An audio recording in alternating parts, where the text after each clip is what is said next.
할렐루야. 복음비전교회 주일 예배에 오신 여러분을 주님의 이름으로 축복하고 환영합니다. 모두 자리에서 일어서 주시기 바랍니다. 이 시간 후에 다 같이 기도 드리시겠습니다. 은혜로우신 아버지 하나님, 하나뿐인 아들을 십자가의 죽음에 내어주심으로 우리를 향하신 주님의 그 크신 사랑을 확증해 주시니 참으로 감사합니다.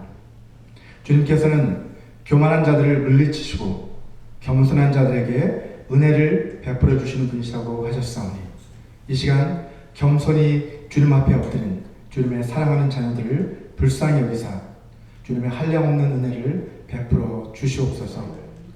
간절히 주님의 얼굴을 구하는 자들에게 주님의 영광을 나타내 보여 주시옵소서.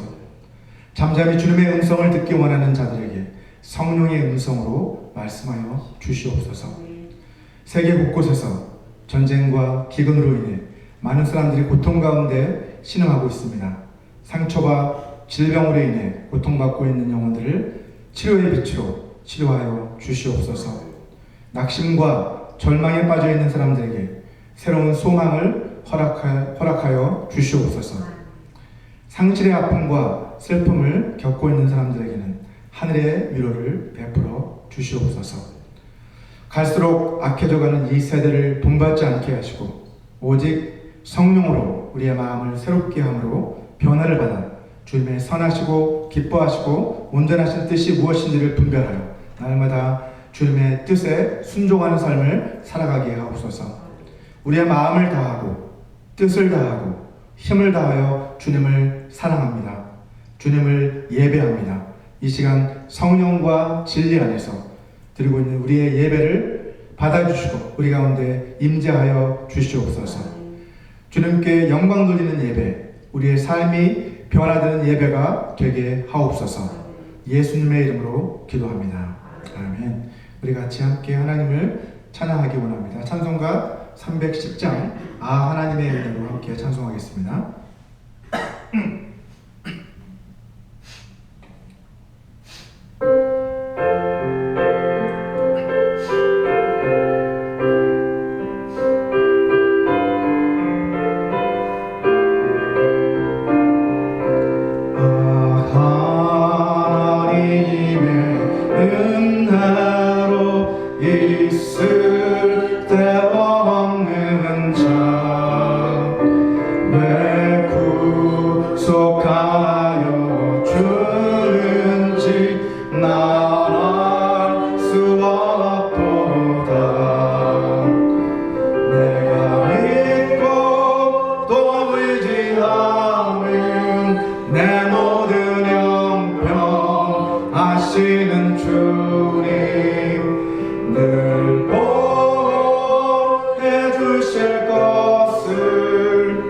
나는 확실히 아네.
마음 다하여 사명 감당한 것도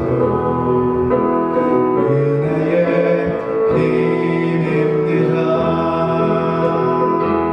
주님의 은혜가 내 안에 들어오면 나는 날마다 기뻐집니다. 은혜 위에 은혜가 더하여질수록 견디고 이길 힘이 생깁니다. 아멘. 모든 것이 주님의 은혜임을 시간 고백합니다. 모두 자리에 앉으시겠습니다. 우리 시간은 오늘 하나님께 우리에게 주신 말씀 함께 봉독해 올려드리도록 하겠습니다. 오늘 주신 말씀은 마가복음 10장 32절에서 45절까지의 말씀입니다. 마가복음 10장 32절에서 45절까지의 말씀을 우리 함께 교독하도록 하겠습니다. 제가 먼저 읽도록 하겠습니다. 예루살렘으로 올라가는 길에 예수께서 그들 앞에 서서 가시는데 그들이 놀라고 따르는 자들은 두려워하더라. 이에 다시 12 제자를 데리시고 자기가 당할 일을 말씀하여 이르시되 보라, 우리가 예루살렘에 올라가니 인자가 대제사장들과 서기관들에게 넘겨짐에 그들이 죽이기로 결의하고 이방인들에게 넘겨주겠고 그들은 능욕하며 침뱉으며 채찍질하고 죽일 것이나 그는 3일 만에 살아나리라 하시니라.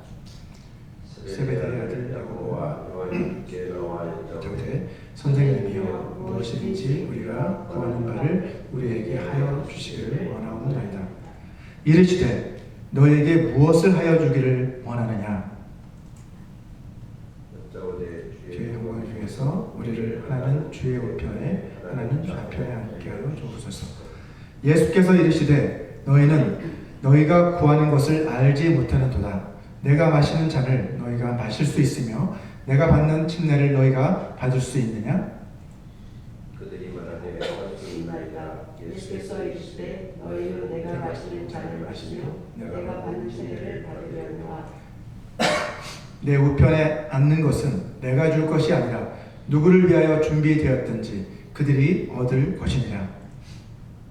제자가 또 야고보와 요한에게 하려거늘 예수께서 불러다가 이르시되 이방인의 집권자들이 그들을 임의로 주관하고 그 고관들이 그들에게 권세를 부리는 줄을 너희가 알거니와 너희는 그렇지 않을지니 너희 중에 누구든지 그러자 하는 자는 너희를 섬기는 자가 되고 너희 중에 누구든지 으뜸이 되고자 하는 자는 모든 사람의 종이 되어야 하리라. 섬김을 받으려 함이 아니라 도리어 섬기려 하고 자기 목숨을 많은 사람의 대속물로 주려 함이니라. 아멘. 오늘 본문의 사건은 예수님께서 제자들에게 자신의 죽음과 부활에 관해 세 번째 말씀하시는 것으로 시작해서 그 이후에 일어난 사건을 기록을 하고 있습니다. 자, 이미 세 번씩이나 죽음과 부활에 관한 그 말씀을 들었지만 제자들은 여전히 그 말씀을 깨닫지 못하고 있습니다. 오늘 본문의 사건은 당시 제자들이 얼마나 영적으로 무지한 상태였는지를 우리에게 잘 보여주고 있습니다. 먼저 본문 35절 말씀을 다시 한번 보면 세베대의 아들 야고보와 요한이 주께 나와 여짜오되 선생님이여 무엇이든지 우리가 구하는 바를 우리에게 하여 주시기를 원하옵나이다 라고 이렇게 예수님께 요청하고 있습니다. 예수님의 두 제자인 야고보와 요한, 그들은 주님 앞에 나와서는 자기들이 원하는 것, 그죠? 우리들이 원하는 것을 들어주셔야 합니다 라고 이렇게 요구하고 있는 거예요. 자, 그 내용은 무엇이었습니까? 37절을 한번 보시면 주님의 영광 중에서, 그죠? 주의 영광 중에서 우리를 하나는 주의 우편에 하나는 좌편에 앉게 해 주십시오 라는 그러한 요구였습니다. 자, 주의 영광 중에서라는 이 표현은 무슨 뜻이 있습니까? 주님이 왕위에 오르시게 되면 그때 자신들을 주님의 우편과 좌편, 뭐 옛날처럼 좌의정, 우의정 이렇게 신하들 가운데서 서열 1위와 2위 자리를 우리에게 보장해 주십시오 라고 이렇게 요구하고 있는 것이죠. 처음에는 이 말씀을 듣고 이 말씀을 제가 읽고 나서 조금 의아한 생각이 들었습니다. 예수님의 수제자인 베드로가 버젓이 지켜보고 있는데 어떻게 야고보와 요한이 대놓고 이런 요구를 할 수 있었는가? 좀 의아한 생각이 들었습니다. 하지만 성경을 좀 더 주의 깊게 살펴보고 나서 그들이 이처럼 당돌한 요구를 할 수 있었던 이유가 무엇인지를 저는 깨닫게 되었습니다. 자, 문제 해결의 열쇠는 바로 이 두 사람과 예수님 사이의 관계에 있었습니다. 먼저 성경이 이 두 사람과 예수님 사이의 관계에 대해서 어떻게 이야기하고 있는지 살펴보도록 하겠습니다. 오늘 본문 35절을 보시면 세베대의 아들 야고보와 요한이라고 이렇게 번역을 하고 있는데 헬라어 원문에 보시면 이렇게 원래 되어 있습니다. 세베대의 아들들인 야고보와 요한 이렇게 복수형으로 되어 있는 것을 볼 수 있습니다. 자, 따라서 야고보와 요한은 서로 친형제간이었어요. 그리고 그들의 아버지의 이름이 세베대였다는 것을 우리는 알 수 있죠. 자, 그렇다면 이들의 어머니는 어떤 사람이었을까요? 오늘 본문과 동일한 사건을 기록하고 있는 마태복음 20장 20절 그리고 21절 말씀을 한번 보시면 이렇게 기록을 하고 있습니다. 그때에 세베대의 아들의 어머니가 그 아들들을 데리고 예수께 와서 전하며 무엇을 구하니? 예수께서 이르시되 무엇을 원하느냐? 이르되 나의 이 두 아들을 주의 나라에서 하나는 주의 우편에 하나는 주의 좌편에 앉게 명하소서. 이렇게 요구하고 있는 것을 지금 볼 수 있습니다. 자, 마가복음에서는 야고보와 요한이 직접 예수님께 이러한 요구를 한 것으로 기록을 하고 있지만 마태복음에서는 야고보와 요한의 어머니를 이 일의 주도자로 그렇게 소개를 하고 있는 것입니다. 자, 이런 면에서 야고보와 요한은 오늘날로 치자면 뭐라고 부를 수 있겠어요? 마마보이들, 그죠? 그리고 그들의 어머니는 소위 치맛바람을 꽤나 날리는 그러한 어머니였던 것 같습니다. 자, 영어로는 이런 어머니들을 가리켜서 뭐라고 부르냐면 헬리콥터 페런트라고 부릅니다. 왜요? 마치 헬리콥터처럼 아이들, 자기 자녀들 주변을 빙빙 떠다니면서 과잉보호를 하거나 지나친 간섭을 한다라고 해서 그런 이름이 붙여진 것입니다. 야고보와 요한의 어머니가 예수님을 찾아와서 이처럼 치맛바람을 날릴 수 있었던 것을 볼 때 그녀는 예수님과 상당히 가까운 사이였다라는 것을 우리는 짐작할 수가 있습니다. 자, 복음서에 보면 예수님이 십자가에 달려 돌아가시는 그 모습을 멀리서 지켜보던 많은 여인들이 있었죠. 자, 먼저 마태복음 27장 55절과 56절 말씀을 한번 보시면 자, 예수를 섬기며 갈릴리에서부터 따라온 많은 여자가 있었다라고 이야기하고 멀리서부터 그들이 바라보고 있는데 그 중에는 막달라 마리아와 야고보와 요셉의 어머니 마리아 그리고 세베대의 아들들의 어머니도 있더라 라고 이렇게 기록을 하고 있습니다. 자, 갈릴리에서부터 예수님을 섬기면서 따라왔던 그 여인들, 그들 가운데 이 세 여인이 있었다는 것이죠. 다음으로 마가복음을 한번 보시면 마가복음 15장 40절을 한번 보시면 이렇게 기록하고 있습니다. 멀리서 바라보는 여자들도 있었는데 그 중에 막달라 마리아와 또 작은 야고보와 요새의 어머니 마리아와 또 살로메가 있었다라고 이야기하고 있습니다. 자, 마태복음과 마찬가지로 마가복음에서 세 명의 여인들이 언급이 되고 있는데 막달라 마리아는 공통적으로 등장하고 있고요, 그죠? 야고보와 요셉의 어머니, 야고보와 요새의 어머니 거의 같죠, 비슷하죠? 이 두 어머니는 공통적으로 언급이 되는데, 자, 그렇다면 세 번째 살로메라는 여인이 새롭게 등장을 하잖아요. 그렇죠? 만약 마태가 언급하고 있는 이 세 명의 여인들과 마가가 언급하고 있는 이 세 명의 여인들이 서로 같은 사람들이라면, 여인들이었다면 사실 그럴 가능성이 굉장히 높죠. 저는 거의 확실하다고 봅니다. 왜냐하면 이들이 그 멀리서 지켜보던 예수님 후원하며 갈릴리에서부터 와서 예수님을 섬기고 따랐던 그 여인들에 대해서 이야기하는 것은 아마 같은 대상들을 놓고 이야기하고 있기 때문에 자, 마태복음에서 세베대의 아들들의 어머니라고 표현한 그 사람과 마가복음에 나오는 이 살로메는 그래서 결국 서로 같은 사람이라는 결론을 우리는 내릴 수 있습니다. 자, 아쉽게도 누가복음에서는 멀리서 지켜보는 이 여자들이 있었다라는 사실만 기록하고 있을 뿐 여자들에 대한 구체적인 언급을 하고 있지 않습니다. 누가복음 23장 49절 말씀이죠. 자, 마지막으로 요한복음이 남아 있습니다. 요한복음 19장 25절 말씀도 한번 보시겠습니다. 이렇게 기록을 하고 있죠. 예수의 십자가 곁에는 그 어머니와 이모와 글로바의 아내 마리아와 막달라 마리아가 섰는지라 라고 이렇게 기록을 하고 있습니다. 공관복음과 달리 요한복음에서는 그 여인들이 멀리서 본 모습을 기록하고 있지 않고 십자가 곁에 서 있는 모습을 기록을 하고 있습니다. 자, 그렇다고 해서 공관복음과 요한복음이 서로 모순된 것이 아니죠. 서로 다른 시점, 다른 시점 그리고 다른 시각에서 일어난 사건을 지금 기록을 하고 있는 것입니다. 자, 공관복음에서는 여인들이 다른 사람들과 함께 멀리서 지켜보고 있는 그 장면을 기록하고 있는 반면에 요한복음에서는 어떤 거예요? 그 후에 여인들이 예수님의 십자가 곁에 다가와서 서 있는 그 장면을 지금 기록을 하고 있는 것입니다. 자, 또 한 가지 차이점이 있는데 그것은 공관복음서에서의 세 명의 그 여인들, 자, 그 세 여인들이 공관복음서에는 다 등장을 하고 있는 반면에 요한복음서에서는 어때요? 4명의 여인들이 등장을 합니다. 자, 여기서 우리말 성경에서 보면 요한복음 보면 그 어머니라고 되어 있잖아요.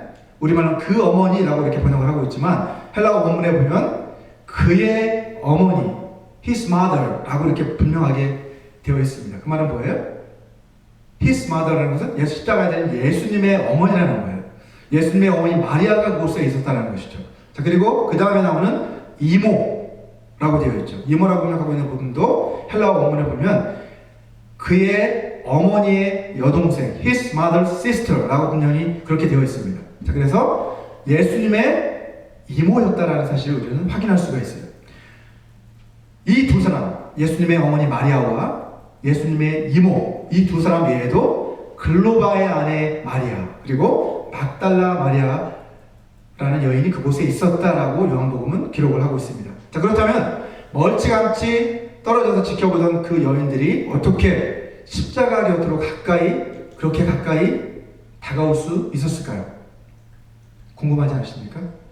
이것은 누군가의 도움이 없었다면 사실은 불가능한 일입니다. 그 당시 십자가형을 생각을 해보면 그 여인들이 십자가 곁으로 그렇게 가까이 다가갈 수 있도록 도와준 사람은 도대체 누구였을까요? 알고 계신 것 같은데 그 사람은 바로 예수님이 사랑하시는 제자인 사도 요한이었습니다. 요한복음 19장 26절 전반절에서 여러분 보시는 것처럼 예수님의 십자가 곁에 예수님의 어머니와 누가 있었어요? 예수님이 사랑하시는 제자가 함께 서 있는 그 모습을 우리는 볼 수가 있습니다. 자, 여기서 사랑하시는 제자라고 표현을 하고 있지만 그는 바로 이 요한복음을 기록한 인간 저자인 사도 요한이죠. 자, 예수님이 체포되실 당시 다른 제자들은 모두 두려움에 다 예수님을 버리고 도망을 쳤습니다. 그런데 사도 요한은 어떻게 지금 이 예수님의 십자가형을 당하고 계신 그 예수님 곁으로 가까이 다가갈 수 있었던 것일까요?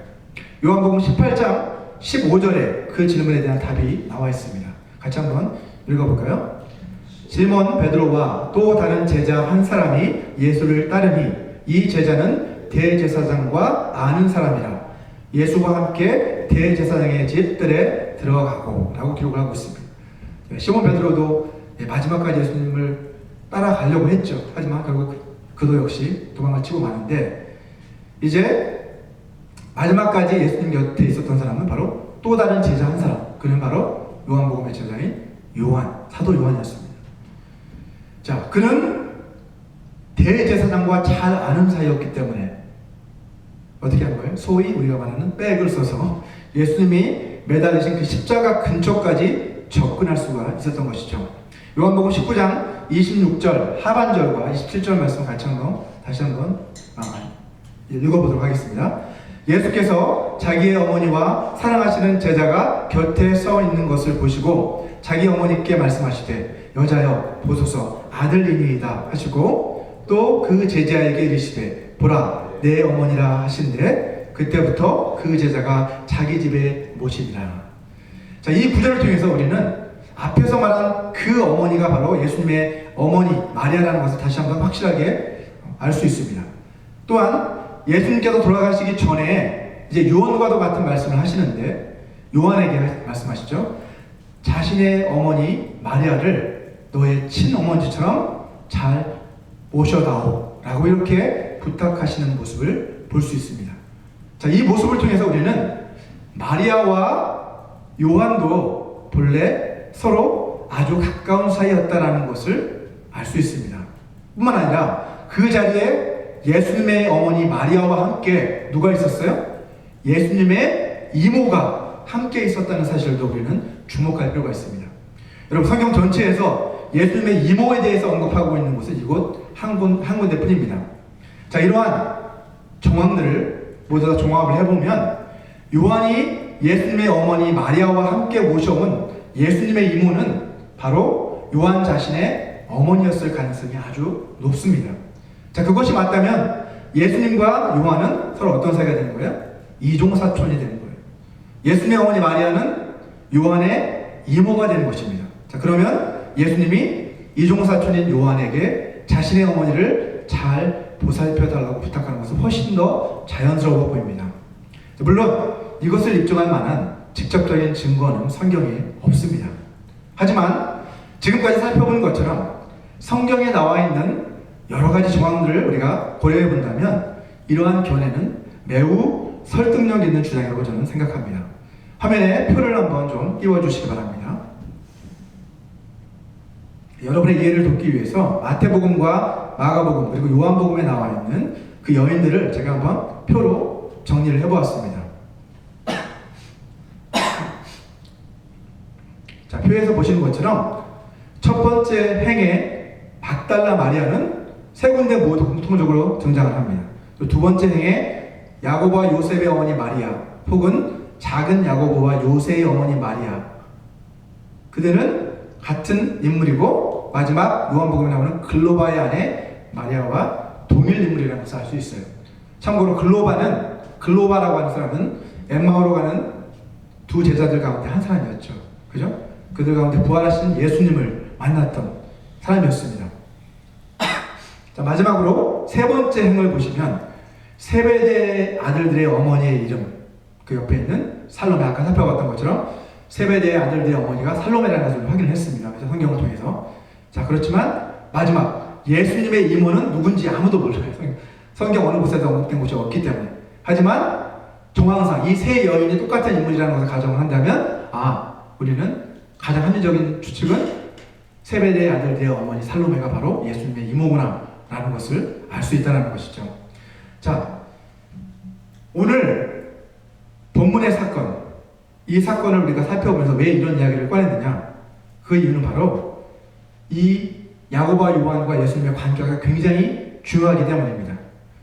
자, 오늘 본문의 사건 역시 저는 우리가 앞에서 이야기한 이러한 결론을 똑같이 뒷받침해주고 있다고 생각합니다. 실제로 야고보와 요한이 예수님과 이종사촌 지간이었다면 오늘 본문에서 뜬금없이 야고보와 요한이 나타나서는 예수님께 나와서는 우리에게 이런 자리 주십시오! 라고 이렇게 요구하는 것이 자연스럽게 이해가 됩니다. 그렇지 않습니까? 저만 그런가요? 자, 오늘 본문에서 야고보와 요한이 보인 그 행동은요, 사실 세상적으로 보면 저는 일종의 족벌주의라고 저는 생각합니다. 파벌주의. 족벌주의 혹은 파벌주의는 뭡니까?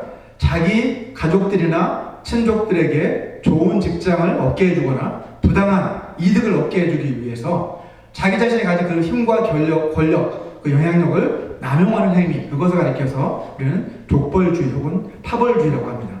자, 야고보와 요한은 예수님과 가까운 친척 관계라는 점을 이용해서 지금 하나님 나라에서 예수님 왕이 되시면 다른 제자들보다 더 높은 자리를 꿰어차기 위해서 지금 예수님께 그 자신들의 관계를 이용해 요구하고 있는 것이죠. 이것은 비단 제자들만의 문제는 아닙니다.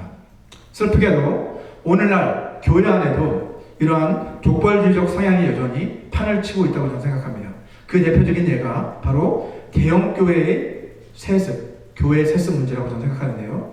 교회를 자신들의 수고와 헌신으로 성장시켜 놓았다고 생각하기 때문에 나의 힘으로, 나의 노력으로 내가 이루어 놓았다라고 생각하기 때문에 다른 사람들에게 주기 싫은 겁니다. 그래서 자기 자식들에게 물려주기 위해서 그렇게 세습을 하려는 것이겠죠. 이것은 재벌 회장들이 자기 자식들에게 회사를 물려주려고 안간힘을 쓰는 것과 무엇이 다르겠습니까, 여러분? 교회를 세우시고 교회를 성장시키시는 분은 하나님이시지 우리 인간이 아니라는 것을 우리는 깨달아야 합니다. 우리 교회부터 그리고 우리 자신부터 저는 이런 잘못된 족벌주의 혹은 파벌주의 그런 잘못된 영향에 물들지 않도록 항상 깨어 있어야만 합니다. 여러분, 다른 교회는 어떻게 되든 나는 상관할 바 아니고 내 교회만 잘 성장하면 돼. 내가 속한 구역만 성장하면 돼 라고 생각하는 것도 저는 이런 잘못된 족벌주의적 성향에서 비롯된 생각이라고 생각합니다. 자, 족벌주의나 파벌주의는 여러분 사람들 사이에 뭘 가져와요? 갈등을 가져와요. 그리고 그 갈등이 커지게 되면 어떻게 됩니까? 결국 그 조직은 깨어지기 마련입니다. 오늘 본문 41절을 한번 보시면 야고보와 요한의 이러한 이기적인 그러한 행동으로 인해서 제자들 사이에서도 무엇이 일어납니까? 갈등이 일어나는 모습을 볼 수 있습니다. 열 제자가 그것을 듣고 야고보와 요한에 대하여 화를 냈다라고 기록을 하고 있습니다. 화를 낼 뿐만 아니라 아마 그 안에서 여러 가지 이야기들이 오갔을 것 같습니다. 파벌도 아니었을 것 같고. 자, 주님께서는 이런 제자들을 향해서 너희가 그런 이기적인 그 생각을 버리고 겸손하게 다른 사람들을 섬기는 자가 되어야만 한다라고 이렇게 자상하게 권고하십니다. 오늘 본문 43절과 44절 말씀을 우리 다시 한번 읽어보도록 하겠습니다. 시작. 너희 중에는 그렇지 않을지니 너희 중에 누구든지 크고자 하는 자는 너희를 섬기는 자가 되고 너희 중에 누구든지 으뜸이 되고자 하는 자는 모든 사람의 종이 되어야 하리라. 지금 야고보와 요한은 자신들이 최고의 자리를 깨어차기 위해서 지금 막 그렇게 요구하고 있는 거고 다른 제자들도 마찬가지죠. 그죠? 왜 그들을 미워했겠어요? 왜 화가 났겠어요? 자신들도 더 높은 자리 차지하고 싶은데 저들이 선수를 치니까 화가 나는 거죠. 본문 마지막 절 우리 45절 말씀도 같이 한번 읽어보도록 하겠습니다. 같이 시작. 인자가 온 것은 섬김을 받으려 함이 아니라 도리어 섬기려 하고 자기 목숨을 많은 사람의 대속물로 주려 함이니라. 아멘. 자, 여기 보면 예수님께서는 자신이 섬김을 받으러 오신 것이 아니라 오히려 섬기러 오셨다라고 말씀합니다. 그리고 더 나아가서 자기 목숨을 많은 사람을 위한 대속물로 주려고 오셨다라고 그렇게 선포하고 계십니다. 이 말씀대로 주님은 땅에 계시는 동안에도 제자들을 섬기셨고 사람들을 영혼들을 섬기셨고 그리고 마지막 순간까지 십자가에 달려 돌아가시며 이제 하나님의 어린 양으로서 우리를 위한 대속 제물이 되어 주셨잖아요. 주님께서는 지금 이 말씀을 왜 하고 계시냐면 그들 가운데 지금 일어나는 그 갈등, 더 높은 자리를 원하는 그들의 그 잘못된 생각들, 그것들을 바로잡아 주시기 위해서 지금 마지막으로 간곡히 그들에게 당부하고 계신 것이죠. 너희가 나를 본받아서 나처럼 너희도 섬기고 희생하는 삶을 살아다오 라고 이렇게 지금 부탁하고 계신 것입니다. 더 나아가서 이 말씀은 사실 주님의 제자들뿐만 아니라 지금 이 말씀을 읽고 지금 이 설교를 듣고 있는 우리 모두를 향한 주님의 권고라고 저는 생각합니다. 우리를 향해 주님은 여전히 우리를 향해서 똑같이 말씀하고 계신 거죠. 너희도 나처럼 섬기는 삶 그리고 너희를 희생하는 삶을 살아라 라고 그렇게 우리에게 당부하고 계신 것입니다. 왜냐하면 왜요?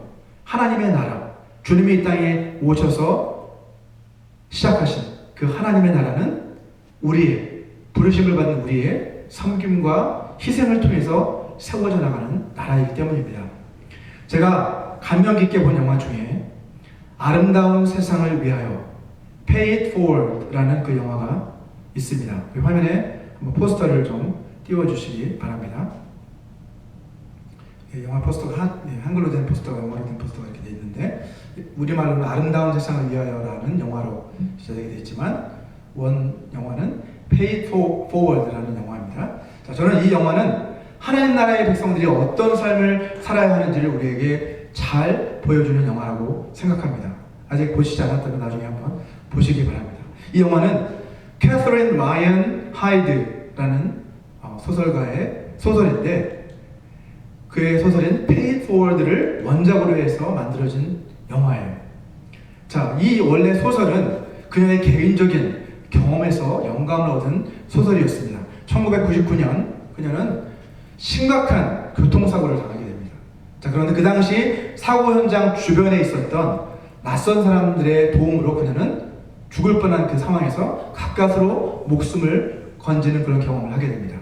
자, 그녀는 그때 자신에게 도움을 준 그 사람들에게 감사를 전하고 그들에게 신세를 갚고 싶었지만 그녀에게 도움을 준 그 사람들은 하나같이 이름조차 밝히지 않은 채 모두 다 현장을 다 떠나버렸기 때문에 그녀는 그렇게 하고 싶어도 할 수가 없었습니다. 자, 이러한 경험은 그녀에게 강한 임팩트를 주었고 깊은 깨우침을 그녀에게 주었습니다. 그래서 그녀는 자신에게 도움을 베푼 그 사람들에게 pay it back, 되갚을 수는 없다라는 것을 현실적으로 그렇잖아요. 하지만 그 받은 신세를 내가 그들에게 되갚을 수는 없지만 자신도 또 다른 누군가에게 도움을 베푸는 삶을 살아야 되겠다라는 그런 결심을 하게 되고 여기서 pay it back이 아니라 forward라는 그러한 책의 제목이 생겨나게 된 것입니다. 이제 되갚는 게 아니라 이제는 다른 사람에게 그것을 갚는 것이죠. 자, 이 소설을 바탕으로 제작된 아름다운 세상을 위하여라는 그 영화는 트레버라는 한 중학생이 사회 과목에서 여름방학 동안에 세상을 바꿀 아이디어와 그것을 실천에 옮겨보라라는 그러한 프로젝트 과제를 받고 고민 끝에 그 소년이 생각해낸 것이 Pay It Forward라는 그러한 아이디어였습니다. 자, 그것은 자신이 받은 그 도움을 갚기 위해서 무작위로 다른 3명의 사람에게 도움을 베푸는 거예요. 그리고 또 그 3사람에게는 자신이 베풀었던 것처럼 당신들도 또 다른 3사람들에게 도움을 베푸십시오 라고 그렇게 유도하는 그러한 방식의 아이디어였죠. 마치 다단계 비슷하게 그렇게 확장이 되어 가는 것이죠. 자, 트레버의 시도는 처음에는 예상치 못한 연쇄 반응을 통해서 주변 사람들에게 아주 긍정적 영향을 일으키기 시작했습니다. 하지만 어느 순간 그의 어려운 가정 환경 그리고 사회적인 편견 때문에 여러 가지 난관에 부딪히게 됩니다. 하지만 그는 포기하지 않고 계속해서 그것을 시도했고 트레버의 그러한 순수한 의도와 진심 어린 행동을 보고 주변 사람들은 그에게서 많은 영감을 받고 또 그를 통해서 많은 사랑과 연민의 힘이 얼마나 강한지를 사람들은 깨닫게 되었습니다. 그러면서 결국 감동적인 반향을 불러일으키게 되고 이 아이의 프로젝트는 성공적으로 끝이 난다는 것이 영화의 내용입니다. 자, 우리 모두는 여러분 예수님의 이러한 섬김과 희생을 통해서 우리는 사랑의 빚을 진 사람들이에요. 은혜의 빚을 진 사람들입니다. 하지만 어때요? 캐서린처럼 우리도 되갚고 싶지만 그죠? 우리는 pay it back 할 수가 없어요. 그럴 능력이 없잖아요. 우리가 어떻게 주님의 그 큰 은혜를 하나님께 되갚을 수 있겠습니까? 하지만 우리가 할 수 있는 일이 있죠. 우리 영화 속에 트레버가 했던 것처럼 실천했던 것처럼 주님께 받은 그 은혜에 감사하는 마음으로 다른 사람들을 향해서 pay it forward 할 수 있는 것이죠. pay it forward를 우리말로 번역을 해보면 어떻게 번역할 수 있을까요? 이어갚는다 정도로 번역을 해볼 수 있을 것 같습니다. 우리가 주님께 받은 그 은혜를 다른 사람들에게 이어갚는 거예요. 트레버가 실천했던 것처럼 만약 우리 그리스도인들 한 사람 한 사람이 주님의 그 사랑과 은혜에 감사하는 마음으로 우리가 속한 가정 그리고 학교, 교회, 직장, 사회에서 겸손하게 다른 사람들을 섬기는 작은 그러한 섬김을 묵묵히 실천해 나간다면 이 세상이 얼마나 아름다운 세상으로 변하게 될지 한번 상상해 보시기 바랍니다. 여러분, 잔잔한 호수 위에 작은 돌멩이를 던지면 어떻게 됩니까? 작은 물결이 일어나면서 그 물결이 동심원을 그리면서 계속해서 점점 퍼져나가서 호수 저 가장자리까지 퍼져나가는 모습을 볼 수 있죠. 이런 효과를 가리켜서 뭐라고 그래요?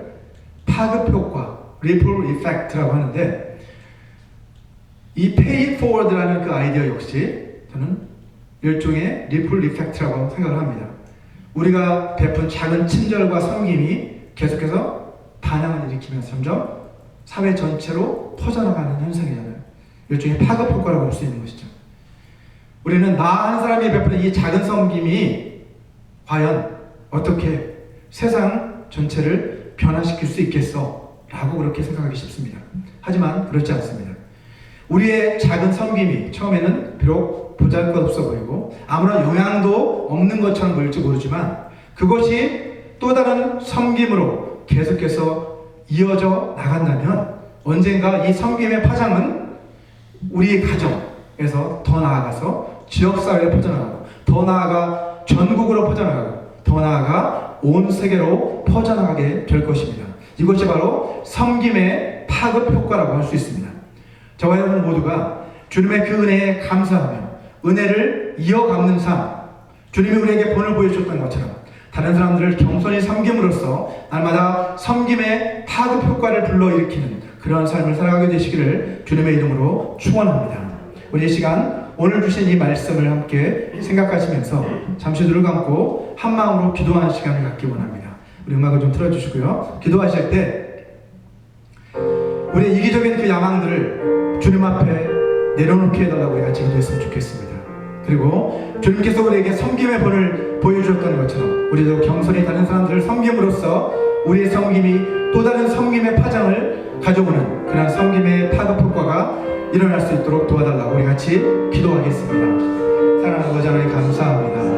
오늘 말씀을 통해서 우리가 얼마나 이기적인 생각을 가지고 살아가는지, 또 신앙생활하고 있는지 다시 한번 돌아봅니다. 하나님, 야고보와 요한이 주님께 나와 아버지 좌편과 우편의 자리를 내어달라고 요구했던 것처럼 저희들도 참을 아버지 하나님 앞에 아버지 간구한다고 하면서 우리의 것만을 요구하고 있지 않은지 회개합니다. 하나님, 아버지 하나님, 우리가 살아가고 있는 삶의 이유가 무엇인지, 그 삶의 방향이 무엇인지를 깨닫게 도와주옵시고, 주님께서 우리에게 보여주셨던 것처럼 우리도 하나님 아버지 섬기는 삶을 살아갈 수 있도록 가장 낮은 자가 되어서 주님의 본을 보여주셨던 것처럼 우리도 아버지 다른 사람들을 섬기는 삶을 통해서 아버지 하나님, 하나님께서 원하시는 그 하나님 나라를 이루어갈 수 있도록 도와주시옵소서. 아버지 하나님, 섬기는 삶이 정말 주님 우리에게 원하시는 삶임을 깨닫게 도와주옵소서.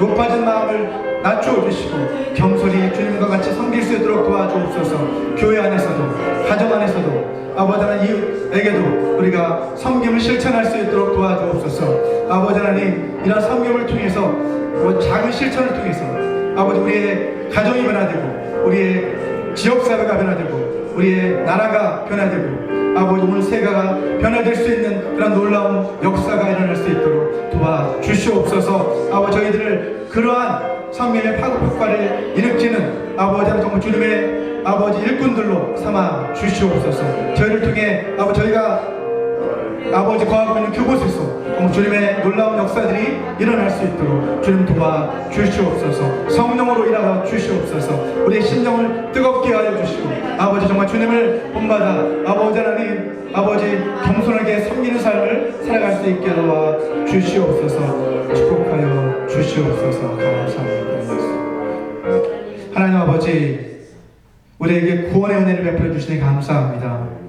주님의 그 은혜에 감사해서 주님께 받은 그 은혜를 다른 사람들에게 이어가는 삶을 살아갈 수 있게 도와주시고 우리의 작은 섬김이 또 다른 섬김의 파장을 일으키는 섬김의 파급 효과가 우리 가정에서 또 교회에서 또 지역사회에서 전국으로 전국에서 전 세계로 계속해서 퍼져나갈 수 있도록 도와주시옵소서. 주님의 그 은혜에 감사해서 오늘도 이 물질을 주님 앞에 드립니다. 주님 기뻐 받아 주시옵고 주님 나라의 영광을 위해 사용하여 주시옵소서. 예수님의 이름으로 기도합니다. 아멘. 감사합니다. 모두 자리에서 일어서 주시기 바랍니다. 우리 마지막 결단의 찬양 다시 복음으로 함께 부르시고 저희 축도로서 예배를 마치도록 하겠습니다.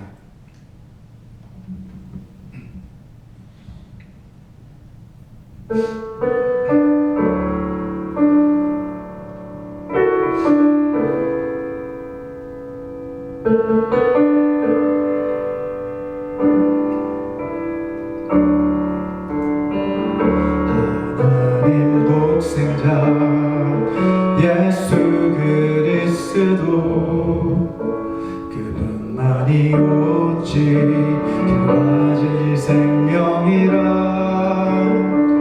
세상 다 변하고 사람들 변해도 나에겐 복음 십자가뿐이라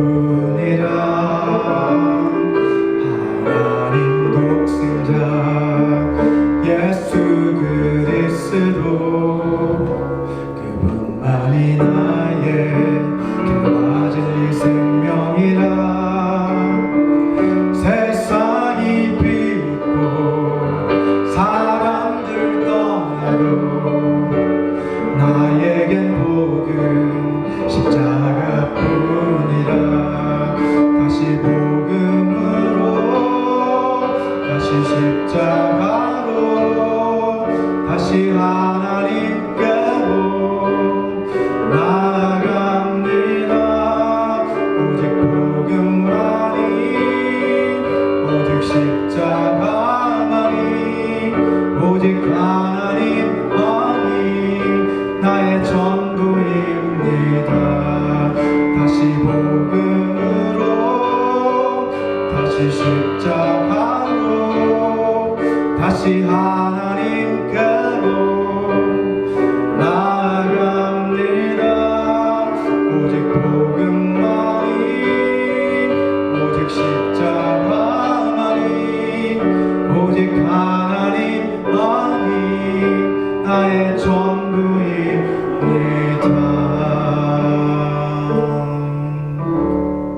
아멘. 우리 같이 기도드리시겠습니다.